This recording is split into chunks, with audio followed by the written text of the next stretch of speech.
Mock ഇപ്പൊ കാശിന് ആവശ്യമില്ലേ? ആരും അറിയാതെ ഞാൻ മോളെ സഹായിക്കാന്ന് മനസ്സിൽ വിചാരിച്ചതാ. അപ്പോഴാ മാഷ് മോക്ക് തരാൻ വേണ്ടി കുറച്ച് കാശ് അന്നമ്മ ഏൽപ്പിച്ചു എന്ന് അറിഞ്ഞത്. 10 ലക്ഷേ.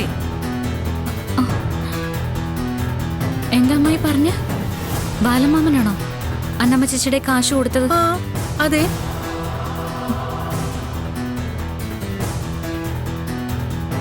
ഞാനും ആലോചിച്ചു, കാശ് മോടെ കയ്യിൽ നേരിട്ട് മാഷിന് തന്നാ പോരേന്ന്.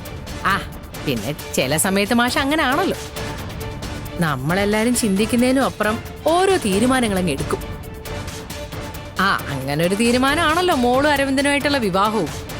അന്നമ്മ ചേച്ചി തന്ന കാശ് ബാലമാമ കൊടുത്താണെന്ന് എനിക്കറിയില്ലായിരുന്നു.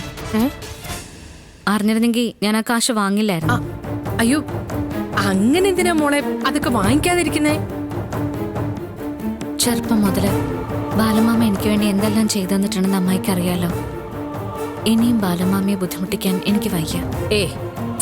അത് സാരമില്ല, മോടെ കല്യാണക്കാരിയല്ലേ. വേണ്ട അമ്മായി, ആ കാശ് ഞാനെടുത്ത് തരാം. അമ്മായി ഇത് ബാലമാമയ്ക്ക് കൊടുക്കണം. അല്ല, അതിപ്പോ ഞാൻ. അല്ല മോളെ, ചാരു.